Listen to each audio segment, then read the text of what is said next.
and I live in mine. This is our great misfortune, these melancholy and separate existences. So you see, there's a great deal of documentary evidence that there really was this divide between the female world and the male world in France at this time, precisely over the role of the Catholic faith, both in the family and in society. This is the context of the origin of the Confraternity of Christian Mothers. And this goes back really to the time of the Revolution. Now,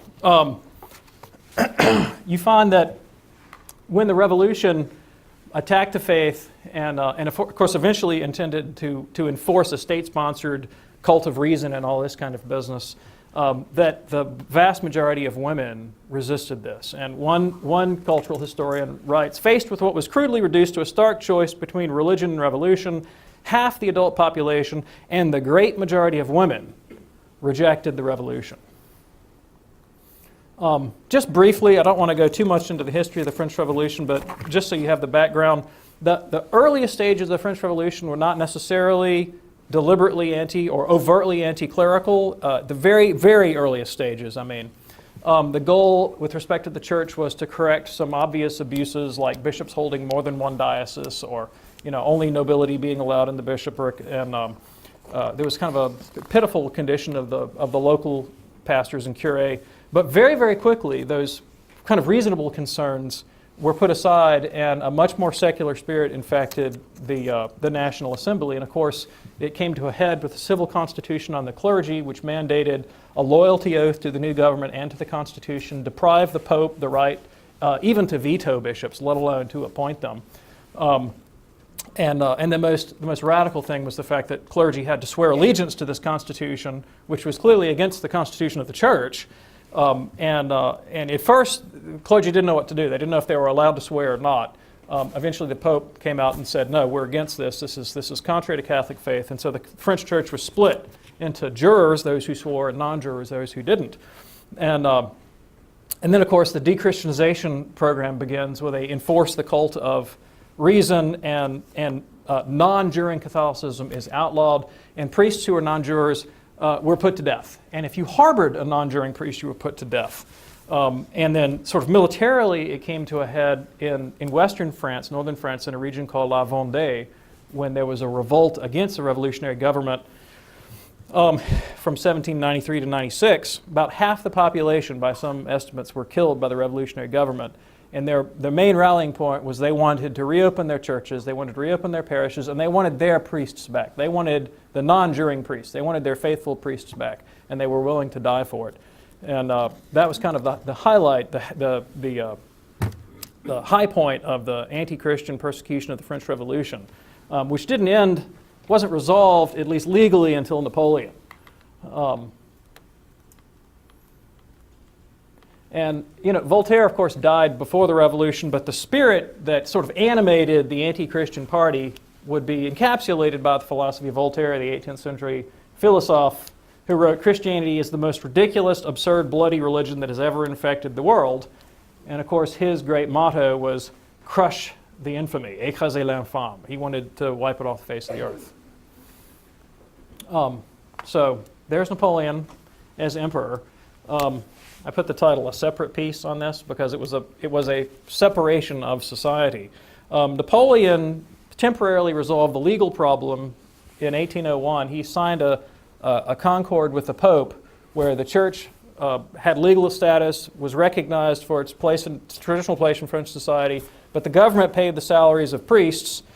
They did give the Pope the right of deposition of bishops. But it was not a conclusion highly favorable to the Church, but the Pope went along with it in the interests of peace and the survival of the Church.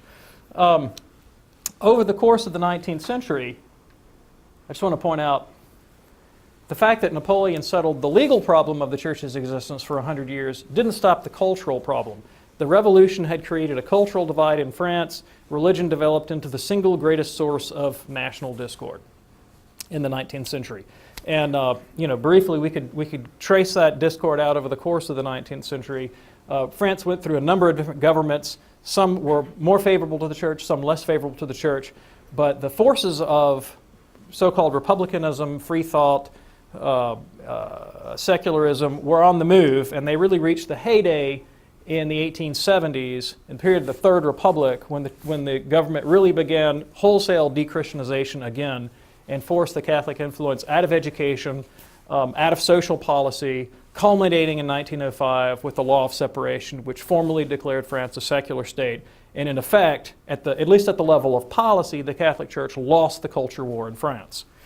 So that's the background. Now, one thing that made the situation in France a little bit different from America is that many French Catholics viewed Catholicism and royalism as a piece. And they didn't have an intellectual system where they could recognize the goods of the rights of man, religious toleration and so forth, and recognize that democracy could be an intrinsic good.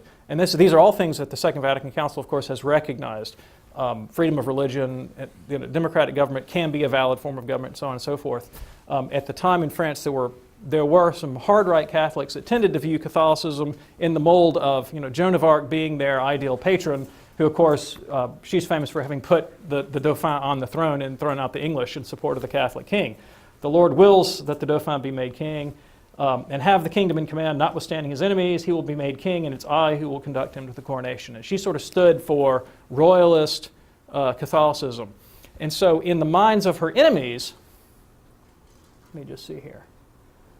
In the minds of her enemies, the Catholic Church could be construed as standing for reaction and monarchy and anti-progress and this kinds of things.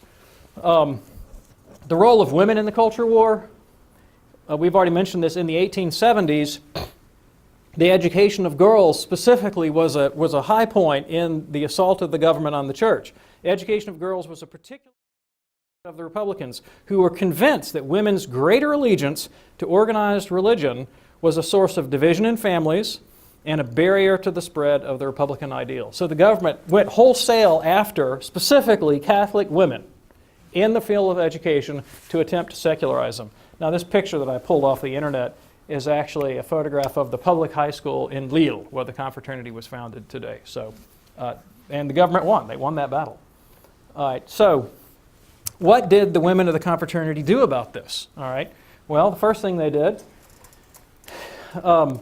you've seen her name, Madame Louise Josson de Billam, wife of a court official, very much part of the bourgeoisie in northern France, presided over the foundation of the Confraternity. They had their first meeting in Lille in May 1st, 1850, and that is a photograph of a church in Lille. I have no idea if it has any connection to the Confraternity, but I can guarantee you that it's in Lille, and I'd be willing to bet that there were probably Confraternity meetings held there at one time or another.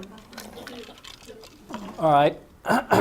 Now, what did the Confraternity believe? All right.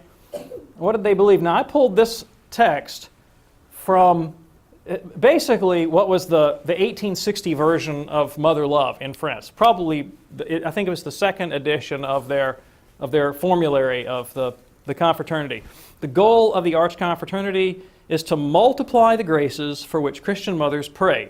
To this end, the hearts of these mothers, united to the Immaculate Heart of Mary, place their vows, cares, and prayers together so as to bring down blessings from on high upon their children and families. All right, so it's a straightforward goal of asking for heavenly blessings on the lives of their children and their families through the intercession of the Immaculate Heart of Mary and attendance at Holy Mass. I mean, it is a very pious and devout goal, and you notice they're not in this text, they're not deliberately going after political policy, they're not assaulting the government, they're simply wanting to pray for the preservation of their families and of the faith of their families. Okay, how did they pray? This is exactly what they did in 1850. The exercises of the Arch Confraternity are to take place at least once a month on the days to which the Holy Father has attached plenary indulgences. They consist in attending the Holy Sacrifice, celebrated for the intentions of the Christian mothers, and instruction is given during or after the Mass.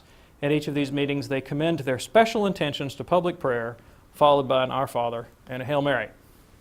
So, once again, that's from the 1860 version of the Mother Love. Now, I found some texts that showed specific examples of prayers that they offered for their families and answers to prayer that they recorded, and I thought they were interesting and instructive.